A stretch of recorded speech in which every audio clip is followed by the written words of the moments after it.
নমস্কার, আমি তরুণ ঘোষ। বাংলাদেশের ওপরে ভারতের দ্বিতীয় সংস্কার কর্মকাণ্ড এইবার শুরু হতে যাচ্ছে।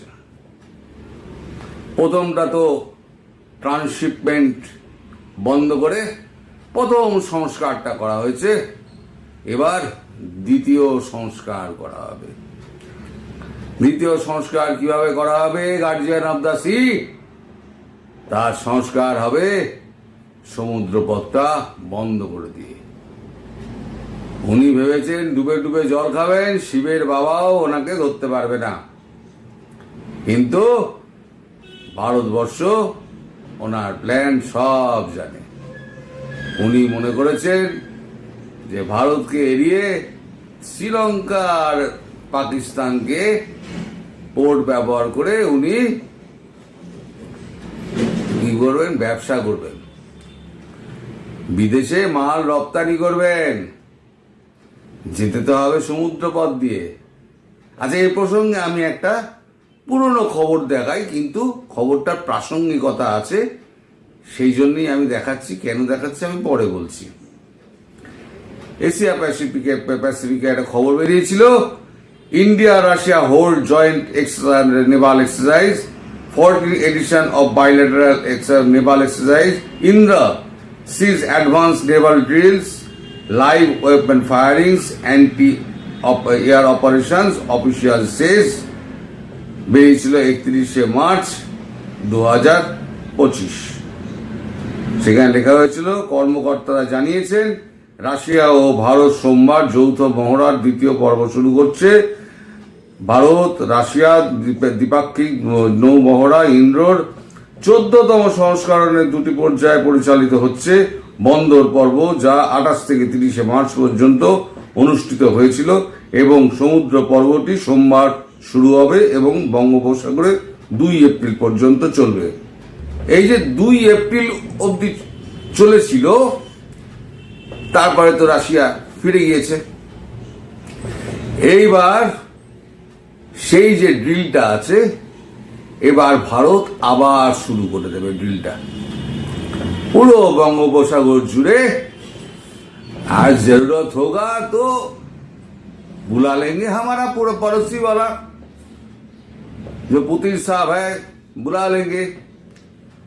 পুতিন সাহেব ওখান থেকে সমস্ত জাহাজ টাহাজ পাঠিয়ে দেবেন। আমরা আবার 1-1.5 মাসের জন্য কি 2 মাসের জন্য আমরা আবার ওখানে নেভাল এক্সারসাইজ শুরু করে দেবো।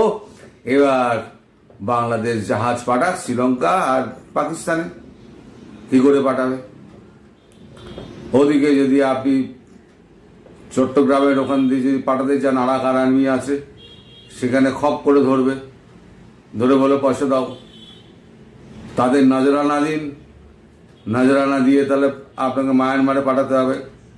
আর নইলে সমুদ্র পথে মায়ানমারে পাঠানোর অবস্থা আপনার বন্ধ। তাহলে কি হলো? আপনার বাণিজ্যটা মোটামুটি আগে যেটা বলেছিলাম ঝাঁপে লাঠি, সেই ঝাঁপে লাঠি কিন্তু পড়ে গেল। এবার আরো কি কি হবে দেখুন। আপনার তো এমনি অবস্থা টাইট, টাকা পয়সা কিছু নেই। এখন যা বিদেশ থেকে যে সমস্ত টাকা পয়সাগুলো আপনার দেশের লোকেরা পাঠাচ্ছে, সেইগুলোকে তো খরচা করছেন না।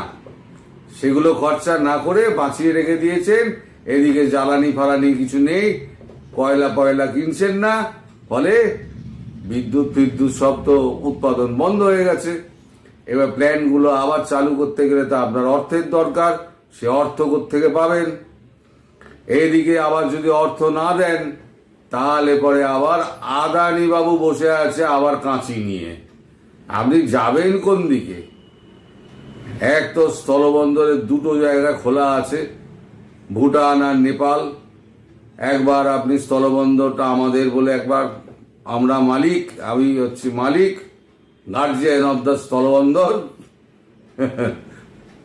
আপনি বলে দেখুন, তারপর দেখুন তা কি হয়।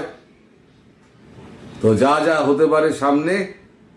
এখন তো শুনছি আপনার পরীক্ষা হলেও আপনার কারেন্ট নেই, এখনো তো গরম ভালো মতো পড়েনি। এবার যখন গরমটা ভালো মতো পড়বে, যখন চাহিদা বিদ্যুতের চচ্চর করে যখন বাড়বে, তখন আপনার যমুনা ভবনও কিন্তু অন্ধকার হয়ে যাবে। কারণ ওখানে কাশি নিয়ে তখন টাকা না পেলে বসে থাকবে আদানি। আদানি ঘ্যাঁচ ঘ্যাঁচ করে বিদ্যুতের অংশ কাটতে শুরু করে দেবে। আপনার অবস্থা টাইট। সুতরাং আপনি কি করবেন আপনি একবার ভেবে নিন। আপনি কতদূর শত্রুতা করবেন? এই যে আমাদের মহড়া টহড়াগুলো চলবে না, এটা হচ্ছে আপনার হয়তো 3-4 দিন বাদে থেকে শুরু হবে এই মহড়াটা। ফলে যদি এখন মহড়া শুরু হয়ে যায় সমুদ্রপথে, তাহলে আপনার একেবারে ঝাঁপে লাঠি দিয়ে তালা একেবারে বরাবরের জন্য বন্ধ। এখন ব্যাপারটা হচ্ছে আপনি এখন কি করবেন? সব তো উগ্রপন্থী যারা ছেড়ে দিয়েছেন তারা তো দেশময় ঘুরে বেড়াচ্ছে, তারাই না আপনার পেছনে এখন বন্দুক ধরে। কারণ যখন খাদ্য পাবে না, যখন বিদ্যুৎ পাবে না, যখন কারখানা বন্ধ হয়ে গেলে শ্রমিকগুলো বেকার হয়ে যাবে, বাড়ির লোকেরা খেতে পাবে না, তারা সব লাইন ধরে থালা বাটি হাতে নিয়ে ঝনঝন করে বেড়াতে বেড়াতে সব যমুনা ভবন আর সেক্রেটারিয়েট সমস্ত ঘিরে ফেলবে। আপনি ল্যাঙ্গোট পরার সময় পাবেন না। আরো কি কি হবে দেখুন। সবে তো খেলা শুরু হয়েছে, এই দ্বিতীয় এটা শুরু হোক, তখন দেখবেন আপনার ঘাড়ে সমস্যা কিরাম এসে পড়ছে। শেখ হাসিনা আমাদের এখানে দিব্যি ভালো আছেন, কোনো তার অসুবিধা হচ্ছে না। তিনি ওই কথা বলার গতকালকে আমি ওই ভিডিও করার পর তারপরে তো একটা এই খবরের ওপরে দর্শক একটা খবর করেছে হিন্দি আজতক, সেই এই একই খবর হিন্দি আজতক খবরটা করার পর সারা দেশে এখন পুরো রাজনৈতিক একটা ডামাডোল লেগে গেছে।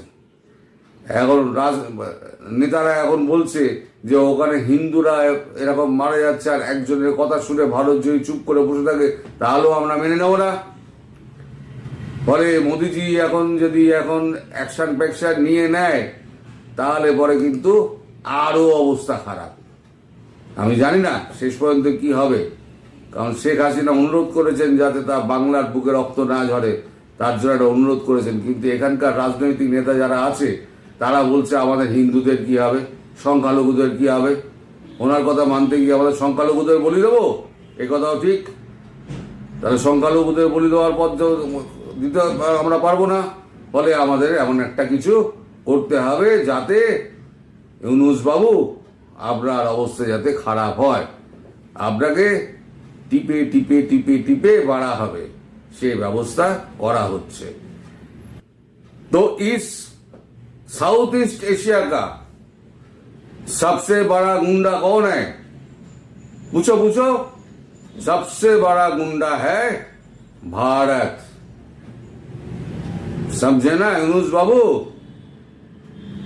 तुम्हारा खाना पानी बिजली बंद करके ऐसे ऐसे जगह पर मारेंगे ना कि कहां से फूस होगा कहां से फस होगा, ये तुमको समझ में नहीं आएगा।